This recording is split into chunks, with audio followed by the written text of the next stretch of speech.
What's up, everyone? How you doing today? Hope you're doing well. Today we got a new video, the Los Angeles Lakers offseason. So without further ado, let's just get right into it. Looking at their 2019-20 recap, they had the best offseason, probably. They signed Kawhi Leonard and traded for Paul George. And yeah, going into the season with what they had already built the season before, they were looked at as the favorites. And throughout the season, they kept that up. They were the second seed in the West, and until they lost, everybody had them equal with the Lakers, who was going to make it. It wasn't like the Lakers were a favorite. They were both equal. And yeah, of course, they had the second round loss to the Denver Nuggets. They were leading 3-1 in the series, had 20-point leads or double-digit leads in multiple of those games that they were up 3-1. So it was just a monumental collapse. And afterwards, a lot of stuff about chemistry issues with Paul George and Kawhi receiving preferential treatment came out. Doc Rivers got fired, and yeah, it was just a big mess. The team definitely has completely done a 180 as far as public perception.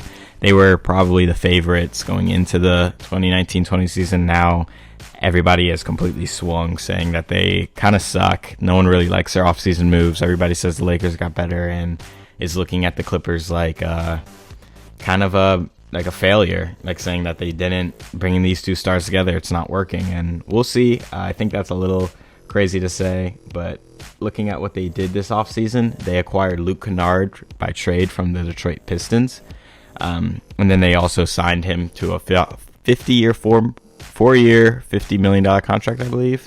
I think that was it, or it's 3 years. That's a good contract for him.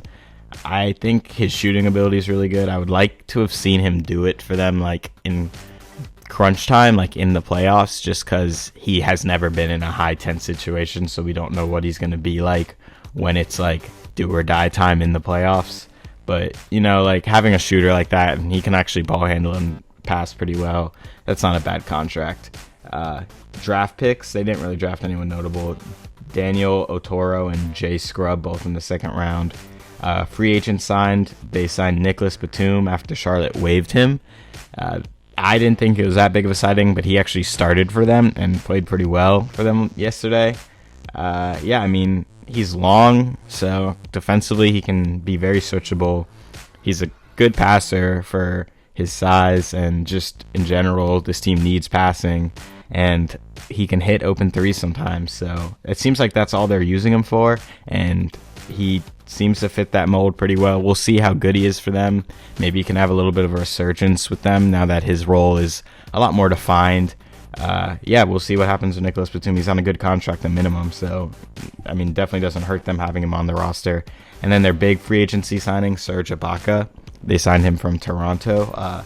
I really like this signing personally. I think Serge was the best big that Toronto had last year, and I just felt like he would kill them. Whenever they were playing the Celtics, whenever he was out there, he was killing them. He's just become such a good three-point shooter, which was surprising. He really developed that and he's become a knockdown three-point shooter when he's open.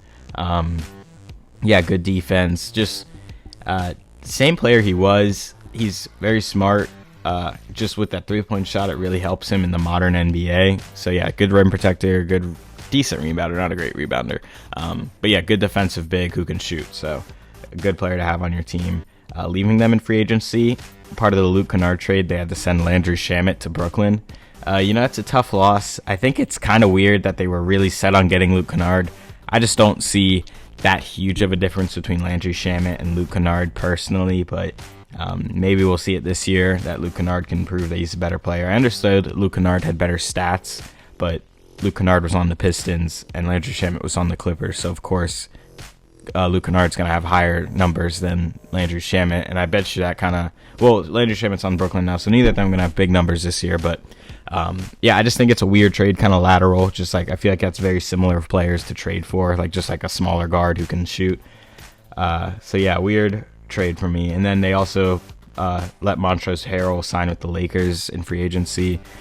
He was part of the chemistry issues we were talking about, so maybe they just felt it'd be better to just let him go. And he also was really bad for them in the bubble. So a lot of people overblew this as he's leaving, just a really big signing for the Lakers. I don't see it that big of a deal. I know he won Sixth Man of the Year, but he's just one of those guys it's tough to actually play in playoff minutes. So he's a good regular season guy, I'll give him that, but it's tough for him because he's an undersized big, so putting him against guys like Nikola Jokic or I'm trying to think of other bigs. Joel Embiid, Cat. I guess they won't be playing them that much, but still, like, he did get exposed defensively, and he's not much of a shooter. He's just very good around the rim.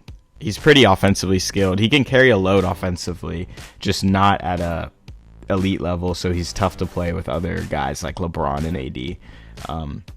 And then staying with them in free agency, they have Patrick Beverley, who signed I think a 4-year 40 last year, or 3-year 40, or 3-year 30, something like that. He's still Patrick Beverley. He's going to give you that feisty defense, and he's actually a pretty good three-point shooter. He's become like an upper 30% three-point shooter every year of his career. So as long as he can do that effectively, being like a 3-and-D point guard, that's useful. It would help for them to have a point guard that's more on ball, but Patrick Beverley is a rare off-ball point guard, so I still like him. I think he's incredibly valuable just because what he brings on both sides of the floor. And then another player, Reggie Jackson. He's kind of their on-ball point guard, even though he kind of sucks, honestly. I won't want to say sucks. Like, he's not that bad if you put him in that role, but it's just, you're... Like, they're so desperate for that role that they're letting someone at this level play more minutes and play with these guys more than they should. Like, it's kind of similar to how the Celtics had to give Brandon Wanamaker a lot of minutes in the playoffs. And Brandon Wanamaker just showed, like, he wasn't capable of being your point guard in a playoff series when you really need fucking a good point guard. And Reggie Jackson's just not that. He's just not great at anything, really. Decent at everything, I guess. I just don't know what much more to say. Reggie Jackson's just pretty boring point guard. Another player, Marcus Morris, he got a big contract, and I think it's tough to sign him like that. Like, I'll give him credit where he's not scared to take big shots. Like, he's very much so there for it. Like, when you have a 7-game series and you need people to, like, show up and not be scared of the moment, Marcus Morris is there, but I just don't know how valuable that is. I guess it's valuable, but just like paying that much money for it, I don't know how much. Like, you're paying him now $20 million, and he's just not worth that. His brother's making the minimum, and I know those are two different players, and he's a better player than his brother, but he's not that much better. Like, he's just on this team, he's just going to be an off-ball shooter and kind of rebounder. Like, they're paying him like he's a third option, and I just don't see that. Another player, Lou Will. I think I predicted him to win Sixth Man of the Year if Goran Dragic doesn't come off the bench. Really good scorer off the bench, just a professional scorer, just puts the ball in the basket. He's tough to play sometimes in playoff series just because defensively he is atrocious, and it's not even really his fault, it's just his size. He just gets... he's a mismatch on a lot of guys, like, in a bad way. So, yeah, I think... he's a pro at this point. He's been in the league for I don't even know how long. He's going to give you his offense, like, every game. He's going to be able to make shots for you. It's just how much are you going to need to rely on it? Because in a playoff series, when you have to rely on his scoring, you're giving up a lot more on the defensive end. So it's tough to really rely on Patrick Beverley in an important series. And then Ivica Zubac, just a pretty standard big for them. I could see his minutes dropping now that they have Serge. He's kind of like the prototypical big for the modern NBA, where Zubac is more of an old school big. And so, yeah, I like Serge more, but Zubac can give them some good minutes. And then let's get into the stars of this team. Paul George, who signed a big 5-year maximum contract. I do like Paul George. I think people are definitely underrating him now. People are going overboard saying he sucks. He clanked the backboard off the side of the side of the backboard. I don't know. I just think he's still a top 12, 15 player in the league. His defense is ridiculous. You saw it last night. When he gets cooking, he's hard to fucking guard. He had 33 points on really great efficiency, and a lot of the shots he took were just isolation, like hand in the face, putting up a jumper. With him, obviously, he's a front runner where when things are going well, he's doing well, but when things go bad, he kind of like falters under the pressure. But it's tough to just write off this player. Like, as if things are going, like, he's just such a talented player as your second option that I just can't say he's a bad. Like, he's great. Paul George is great, and having him as second option, I would sign that max contract any day, and he's still a great player for them. So moving on to the star, Kawhi Leonard. Same thing. It's with these stars, it's kind of hard to talk about because they're just great players. Like, Kawhi is one of the best defenders in the league. I know there's memes about like how he's really not that good on defense. Like, when he locks in, obviously he's not going to be locked in every play, and you can find possessions where he's not trying. But when shit matters and shit comes to shit, I'll take Kawhi on anybody. I'll put, like, as a defender, I'm saying take Kawhi as my number one defender over anyone in the league. And then also just his like shot making ability. He's able to just create shots out of nothing. Just like a really good isolation scorer. Just an amazing player. Uses a lot of mid-range shots. Just a really good mid-range shooter. Just it's hard for me to really break him down because he's just such a great player. He's probably the third best player in the league, in my opinion. Top 3 definitely, and I think he definitely can lead this team to a championship. And I guess that's where I'm going. I think with my predictions of this team, I feel like the narrative has just swung too far.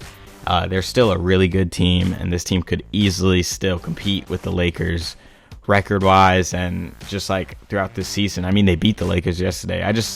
This team is still uber talented, and saying that they suck just because they lost a series to Denver, I just think that's stupid. But with that said, I still would pick the Lakers to go to the finals. I just think the Lakers got better and improved this offseason, while the Clippers slightly improved. Serge is definitely an upgrade. The Luke Kennard thing is weird. It's kind of lateral because they lost Shamet in the process, so I would still go with the Lakers to win the championship, but I think the Clippers can easily nip at their heels, like right there with them, and I wouldn't be surprised if they ended. We haven't seen either of these teams play against each other in a 7-game series. I mean, anything can happen. This team could make the finals this year. I'm just saying, like, writing off this team this early in the season just seems dumb to me. So yeah, that's how I feel about the Los Angeles Clippers. Let me know how you feel. I mean, if you think they suck, let me know about it. I'll talk to you guys next time. Bye.